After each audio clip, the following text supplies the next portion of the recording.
je voulais pas faire une comédie romantique avec l'espèce de coup de foudre magique qui existe que dans les films de gens qui tombent amoureux en une demi-seconde. J'avais envie que ce soit plus réel dans le sens où ce soit des gens qui aient déjà essayé, qui aient déjà échoué, qui réessayent et qui peut-être s'en sortent, peut-être pas, mais en tout cas que ce soit, je trouvais ça plus intéressant et plus réel que ce soit des gens qui avaient déjà un passé, des failles, des choses et qui avaient déjà essayé, qui avaient déjà échoué, qui se disent bon cette fois-ci ça va le faire quoi. Donc ça impliquait des défauts évidents chez l'un ou chez l'autre et il se trouve que lui on prend un petit peu plus qu'elle au début effectivement. Nous avons vu votre court-métrage Les Deux Couillons. Et pour vous, c'est quoi le lien entre le court et le long-métrage quand vous avez passé de l'un à l'autre? Le lien, c'est que j'avais déjà l'idée du long quand j'ai écrit le court. En fait, quand j'avais déjà l'idée du long, je trouve que c'est très difficile d'avoir des bonnes idées de court-métrage. Je suis hyper admiratif des gens qui font 5 ou 6 courts-métrages. C'est vraiment dur d'avoir des idées qui se tiennent sur une narration très courte comme ça. Et j'avais déjà le projet du long, mais tout le monde me disait, mon producteur, mon agent, les producteurs que je me disaient, il faut faire un court d'abord pour pouvoir faire ses gammes avant de faire le long. Et donc avec mon producteur, on s'est dit essayons de faire un cours ensemble et si ça marche on développera le long. Donc j'ai écrit le cours en sachant que j'avais déjà ce nom-là en tête. Donc je me suis dit je vais faire un focus sur une histoire de frères parce qu'il y a des frères dans mon film donc ça va me permettre de déjà un petit peu débroussailler cette partie-là du film. Et puis moi j'ai 3 frères donc j'avais des tiroirs de trucs à raconter, de petites choses qui m'intéressaient. Donc c'est ça le lien entre les deux. Mais en fait c'était d'abord l'idée du long. Et je crois que je serais incapable de trouver une autre idée de court-métrage. Là, tout de suite, c'est super dur, je trouve. Disons que moi, j'ai 3 frères, je suis le 3e de la fratrie. On est tous très proches depuis toujours. Et plus le temps passe, l'idée du cours, c'est ça, c'est-à-dire que plus le temps passe, plus on prend des chemins différents quand on est frères. Mais pourtant, on est toujours aussi proches d'une certaine manière. Et je me pose la question avec mes frères de est-ce que si on se rencontrait aujourd'hui, on deviendrait les meilleurs amis du monde? Ou est-ce qu'on n'aurait aucun atome crochu? J'ai toujours pas la réponse 2 ans après le cours. Et puis la question se pose encore plus au fil du temps. Je trouve maintenant on a des enfants les uns, pas les autres, tout ça. Donc il y a des trucs qui m'intéressent et j'ai toujours envie de creuser ça. J'ai des espèces de tiroirs de trucs. C'est une relation bizarre. Les frères, c'est à la fois très chouette, un peu un truc de Don Quichotte, chevaleresque, on sera toujours l'un pour l'autre, et aussi un truc un peu bête, de garçon bête quoi. Vraiment c'est mon frère. C'est mon frère, tu fais pas ça mon frère, un truc vraiment, je sais pas, il y a un truc à la fois noble et joli, mais un truc très bas du front là-dedans qui me...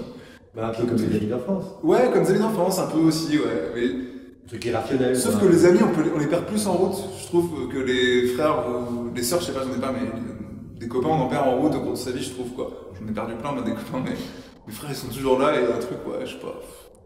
C'est marrant, c'est vraiment rigolo comme relation, je trouve. À vous de Saint-Martin, il n'y a plus un seul pote. Si, il y en aura ce soir en plus. si, ouais, il y a des copains encore, mais ouais, je sais pas, c'est ça qui me plaît dans la thématique des frères. Je pourrais pas faire toute ma vie à raconter des histoires de frères, mais en tout cas, je me disais que pour commencer, j'avais des trucs à dire avec ça. Il me semble que dans le court-métrage, c'est plutôt un rapport. Ils se détestent plus que s'aimer. Alors que dans le long-métrage, c'est l'inverse, ils sont plus sympathiques, ils se comprennent mieux. Il y a plus de méchanceté dans le court-métrage. Ah ouais. C'est juste que la différence, c'est qu'ils ne se sont pas vus depuis très longtemps dans le court-métrage et qu'ils se retrouvent après quelque chose de douloureux, qui est probablement la mort de leur mère, qui est un truc qui est évoqué, qu'on ne traite pas, dans un truc douloureux qui est la quête de retrouver leur père. Donc, en fait, la différence majeure entre les deux, c'est que le court-métrage, c'est un drame dans lequel j'ai injecté des éléments de comédie, et la comédie romantique, c'est l'inverse, c'est une comédie dans laquelle j'ai injecté des éléments de drame. Je pense que c'est ça un peu qui fait qu'on a l'impression que la relation est différente, mais c'est un peu les mêmes frères quand même, très différents, mais un peu les mêmes frères. Et c'est quoi une bonne comédie? C'est une question de rythme? Non, alors moi, je suis pas je sais pas si c'est une histoire de rythme, parce que moi je trouve que ma comédie, elle est un peu molle. Non mais volontairement, non mais un peu, j'aime bien, j'aime pas trop l'efficacité, j'aime pas trop les vannes, j'aime pas trop le truc très efficace, j'aime bien, ouais, je sais pas trop ma comédie, moi j'aime bien que ce soit un peu installé et qu'on puisse de temps en temps faire oublier qu'on est dans une comédie pour pouvoir y revenir et naviguer entre les deux, parce que alors qu'en plus en tant que public j'aime bien, genre les films de Gérard Houry, moi c'est mon enfance, je serais incapable d'écrire la moitié des gars, je connais bien Daniel Thompson maintenant, qui me raconte des histoires de films de mon enfance, donc les coulisses, mais Je sais comment il avait des carnets de gags, quoi. Il ouvrait un classeur avec des gags, il y avait des gags. Je serais incapable, moi, déjà, genre, le gag du court-métrage qui fait pipi, il y a une voiture de flic qui arrive, qui le prend. Ça m'a pris des heures de trouver, je devais en trouver 15. Donc, c'est pas une question. J'ai l'impression que c'est une comédie plus. Ma comédie est un peu plus installée, plus douce, plus molle que ça. Donc, je suis pas sûr que c'est une histoire de rythme. J'ai l'impression qu'une bonne comédie, c'est une comédie qui crée des surprises. Et moi, la surprise, j'essaie de la créer en faisant oublier aux gens qui sont en train de voir une comédie régulièrement pour pouvoir leur dire ah si, en fait, c'est marrant. Et voilà.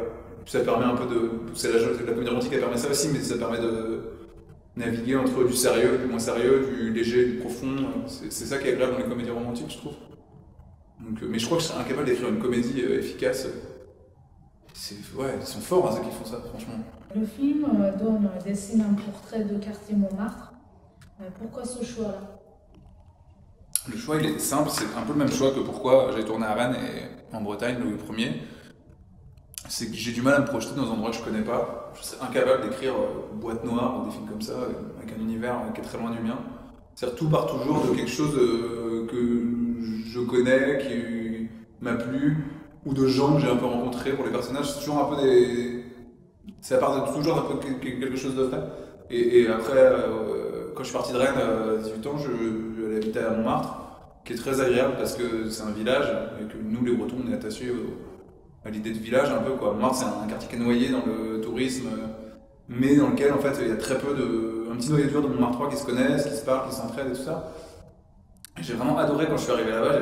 Je sais pas, j'étais émerveillé de tout et je suis toujours, je me lasserai jamais du quartier, je crois, et j'ai l'impression que c'est le seul endroit de France que je connais, en tout cas dans lequel j'ai mis les pieds, où le terme de mixité qu'on entend tout le temps, un peu à toutes les sauces, à l'école et tout ça, existe. C'est-à-dire qu'à Montmartre, vraiment, ça existe concrètement, quoi. Il y a tous les gens à Montmartre, toutes les tranches de la population française dans ce même quartier, qui partagent les mêmes immeubles, les mêmes rues, alors que Paris n'est pas trop comme ça. Paris, c'est un peu...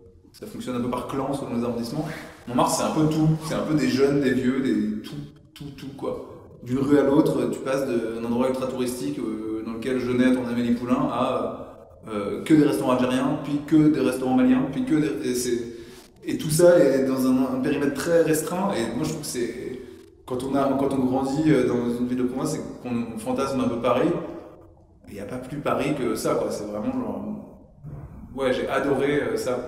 J'avais envie de montrer le quartier tel que je l'ai aimé, quoi. Voilà. Alex Lutz, donc vous aviez bossé sur le scénario de Guy, ouais. De Guy. Et Golf et Fitat Farahani, il y a un lien secret ou bien c'est juste un désir de réalisateur Alors il y a un lien secret et il y a un désir de réalisateur qui sont liés. Alex, on se connaît vraiment bien, mais pourtant je pensais pas à lui en écrivant. Donc il y a un moment où j'ai eu un déclic de ah mais ton perso il est pour Alex, alors que. Et il pourrait chanter. Oui, il pourrait chanter, mais ouais, vraiment c'est venu plus tard. Et Goldshifté, j'y pensais vraiment pendant que j'écrivais tous les jours. Dans mon petit bureau, je me disais ce serait tellement génial de faire lire Golshifté Farahani, d'arriver à lui faire lire, ne serait-ce que ça. Parce que Patterson. Alors ouais, Patterson et les deux amis. C'est-à-dire que quand on s'est rencontrés avec Anaïs, ma femme, notre premier date de cinéma, c'est les deux amis de Louis Garrel. Donc début d'histoire d'amour, les deux amis, film triangle amoureux, Golshifté Farahani. Donc vraiment, elle est liée malgré elle. Elle ne le savait pas, maintenant je l'ai déjà dit, mais au début de notre histoire d'amour avec ma femme, donc il y a un truc un peu, c'est un peu notre idéal de femme, Golshifté. Et puis surtout, je voulais que le Salomé elle soit la plus parisienne des parisiennes, et à Paris, il n'y a pas de parisiens. À Paris, il n'y a que des ah, t'es breton, moi aussi, ah non, moi de Bourgogne, machin. Et je trouvais ça sympa que ce soit la plus parisienne des parisiennes, ce soit quelqu'un qui vient clairement d'ailleurs, mais c'est pas traité dans le film, mais c'est pas où, elle a un accent, on le dit pas, on s'en fiche quoi. Je trouve que voilà, ce soit elle qui conduise le petit train, faut pas le dire, c'est un secret. Mais je trouvais ça vrai quoi, authentique. Donc c'est un peu les deux quoi. La musique joue un rôle très important dans le film. Surtout qu'il y a le personnage principal qui est musicien, donc il y a des chansons, on le voit en train de jouer la musique. Comment cette musique-là est construite? Comment la musique est construite? Alors moi je voulais que le personnage soit musicien parce que Montmartre c'est un quartier d'artistes, on le sait. Puis c'est vraiment le dernier endroit où c'est des artistes avec une notoriété très périmétrée. On peut être une vedette à Montmartre et un parfait inconnu dans le reste de Paris. Enfin, il y a vraiment un truc comme ça. que j'adore, moi je trouve super chouette. Il y a des gens qui jouent dans des bars tous les jours, à Montmartre, ou à la Pingine, dans les cabarets, qui sont vraiment des vedettes de Montmartre, quoi. Et c'est un rapport à la notoriété qui est à l'opposé de ce qu'on vit aujourd'hui, avec des notoriétés énormes pour pas grand chose, je trouve. Donc c'est des gens qui cultivent ça dans cet environnement-là, et aussi donc, dans ce quartier d'artistes où il y a vraiment beaucoup de gens qui jouent dans la rue et tout ça, qu'on vit, c'est le métier depuis l'histoire des artistes, je pense, l'histoire de Montmartre. En ce moment, parce que Montmartre change, ils sont empêchés de jouer beaucoup par les flics, parce qu'il y a des riverains qui se plaignent, des nouveaux Montmartrois qui connaissent pas le quartier bien, qui considèrent que c'est du bruit, quoi. Donc il y a un vrai problème avec ça. C'est pour ça qu'il y a le petit clin d'œil avec les policiers qui l'empêchent de jouer dans le film. Et la petite histoire, c'est que ceux qui accompagnent Alex dans la scène où il y a des musiciens, là, c'est un collectif qui s'appelle les Oiseaux de Montmartre, qui sont eux les musiciens de Montmartre qu'on empêche de jouer. Ils ont monté un collectif pour que les musiciens puissent continuer à jouer. Donc c'est vraiment, ça fait partie du quartier. Et en revanche, pour la fabrication de la musique, qui est l'autre partie de la question, François, le compositeur avec qui je travaille depuis longtemps, je lui ai donné le scénario. C'est le premier, je pense, à l'avoir lu dans l'équipe du film. Et François, je lui ai demandé, tiens, qu'est-ce que ça t'inspire en musique sur le scénario, avec rien d'autre.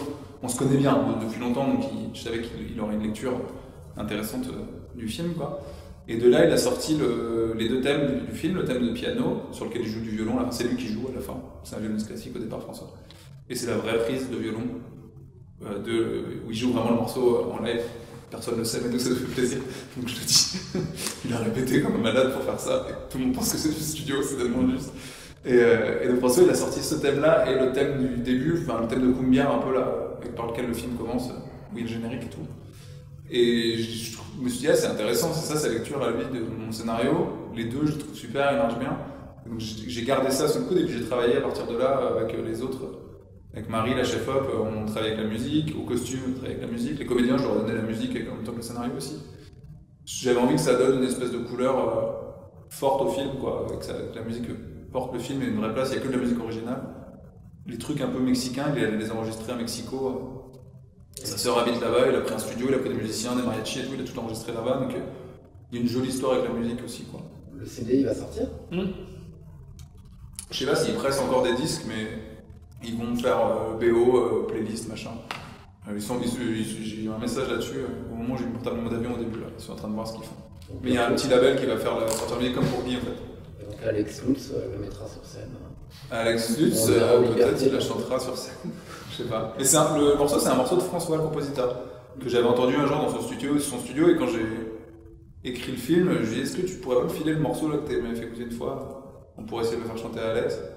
Et puis ça a participé à la construction du personnage aussi, d'imaginer comment il chante, ce que c'est, ce truc un peu Christophe, on s'est donné comme rêve, un peu suranné, machin, qui donne. Donc la musique a vraiment participé à la narration. La chanson va très bien avec l'univers. Bah, je crois qu'elle va bien parce que c'était l'atto en fait. Souvent les musiques on les fait après à l'image et il y a un truc un peu binaire de est-ce que la musique va bien ou va pas avec le compositeur. Là en fait la musique elle a fait très tôt partie du film quoi, avant même qu'il y ait le film donc c'est. J'espère qu'on se dit pas oh là là elle est vulgaire elle va pas parce que. Et quand vous permettez par exemple avec Golfistet, on va pas divulgacher mais elle lit un moment un courrier, on la voit dans différentes scènes qu'on a vu apparaître dans le film. Vous permettez un petit truc un peu onirique, un peu. Est-ce qu'on se bloque des choses quand on est sur son premier long métrage ou est-ce qu'on ose autant qu'on le voudrait? C'est marrant, on en parlait un peu hier, la différence entre un premier, un deuxième, un troisième. On parlait de Nicolas Bedos notamment. J'ai l'impression qu'il avait affiné un peu au fur et à mesure de ses films, il affine ce qu'il sait faire. Et là, je suis en plein de l'écriture du deuxième, donc je suis un peu en train de faire ça, de me rendre compte de ce que je trouve.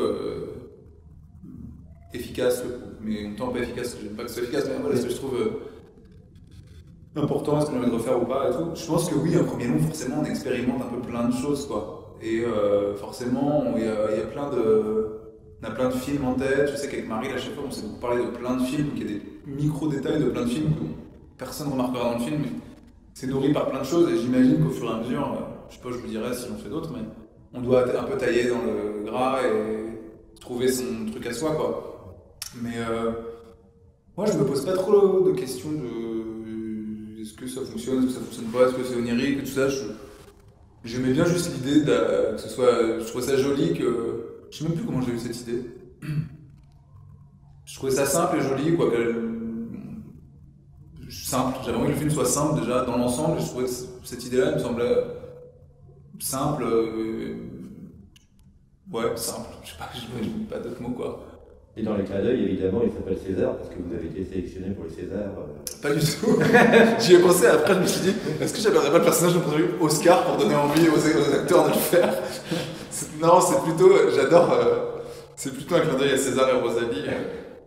J'adore le personnage de César dans César et Rosalie. J'avais envie que César dans mon film il soit très différent de César de Claude Sauté, mais qui est ce truc un peu, il est à la fois attachant, énervant, quand même on a envie de lui mettre une gifle, mais un peu le prendre dans les bras, et que le César de Sauté, il a tellement ça, je veux dire, il est aussi horrible et bête et exubérant que attachant, quoi. Je vois vraiment souvent ce film, et moi quand il arrive à Seth, là, et qu'il lui a acheté la maison, c'est pas loin d'être la meilleure scène, je trouve, du cinéma français, c'est tellement tout mignon, romantique, génial, fou, nul, vulgaire, bête, arrogant, c'est vrai, il y a tout, quoi, et j'avais envie que... Ouais, c'est pour ça qu'il s'appelle César, je voulais qu'il soit un peu ce genre de personnage, mais on sait pas si on l'adore ou si on le déteste, selon les moments, et ça dépend, quoi. Est-ce que vous étiez inspiré d'une personne dans la vraie vie pour le personnage de César?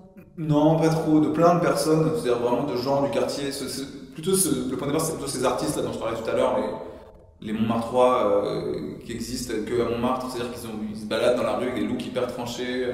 C'est vraiment un truc de notoriété de quartier, quoi. J'avais envie qu'il y ait ce truc un peu de l'assurance d'une vedette, mais une vedette qui est pas capable de s'acheter un sandwich, quoi. J'aimais bien ça, mais sinon non, c'est plutôt une espèce de mix de plein de gens que j'ai pu rencontrer dans le quartier, mais c'est pas quelqu'un en particulier. Est-ce que le personnage a une profondeur psychologique qui est quand même très intéressant? Ouais, je sais pas, non, peut-être. Au revoir, merci.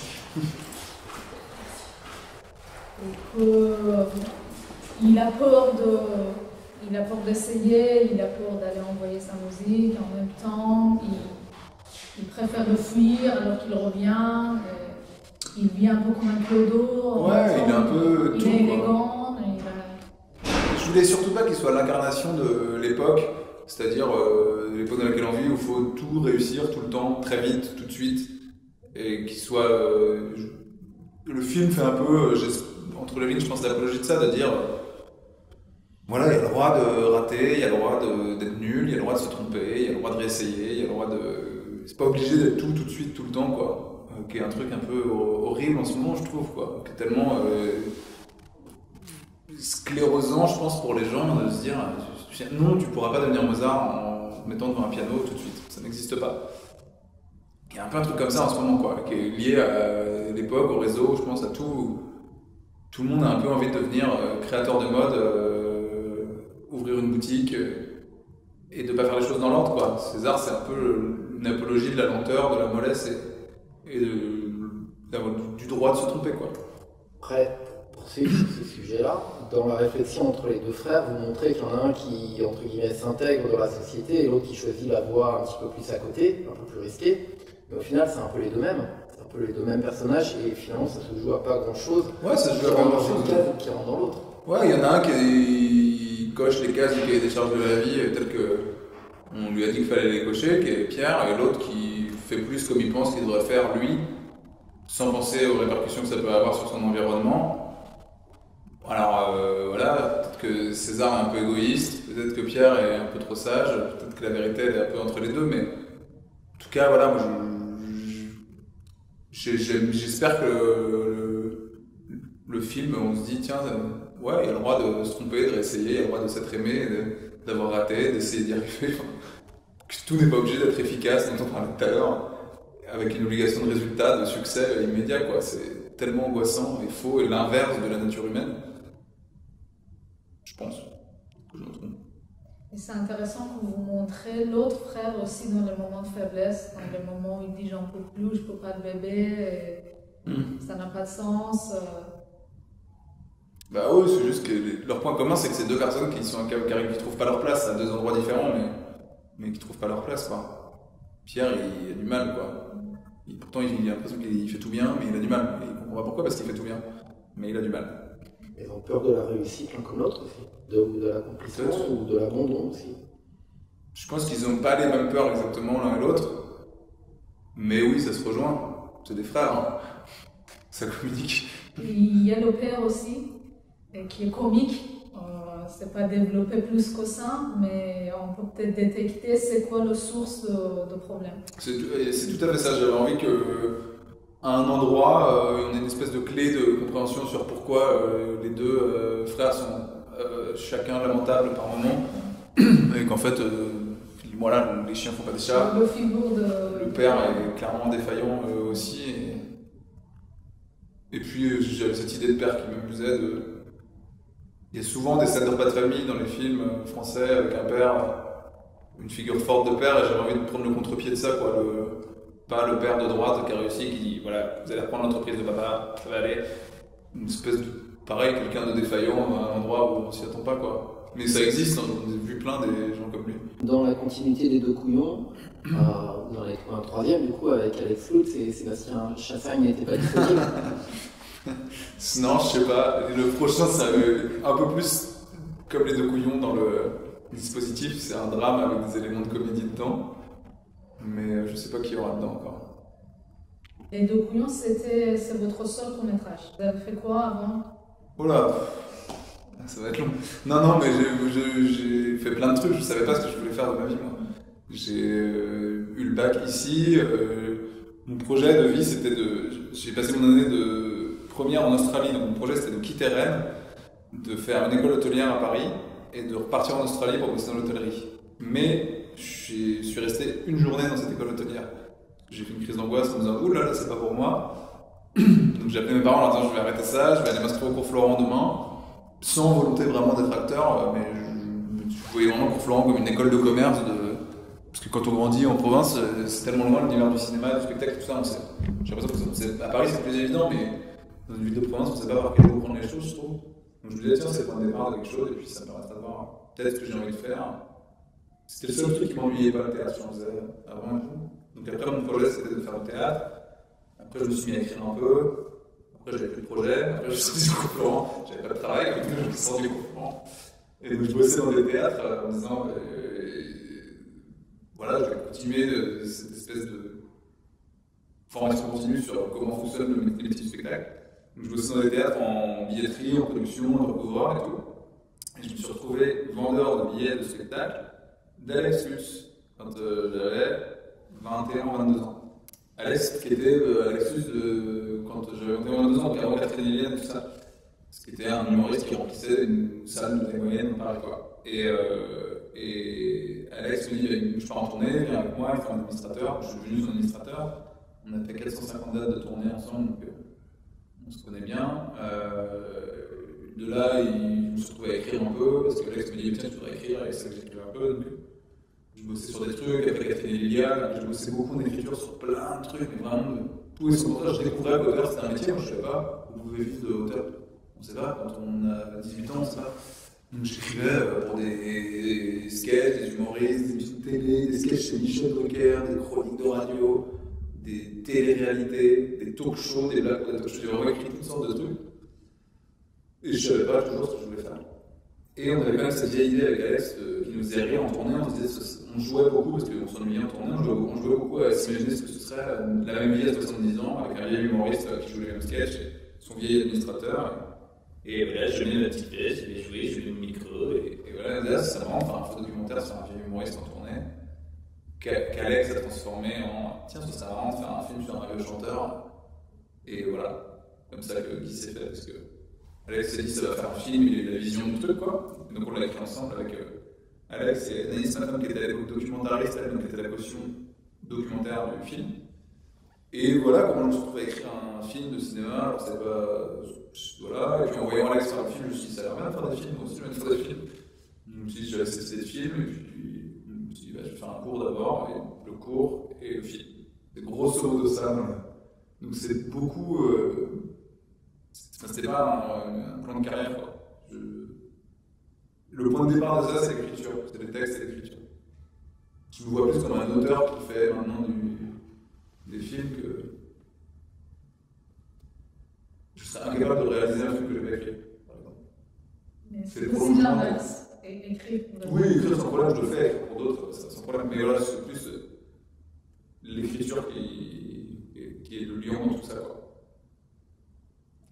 Merci. Avec plaisir, merci.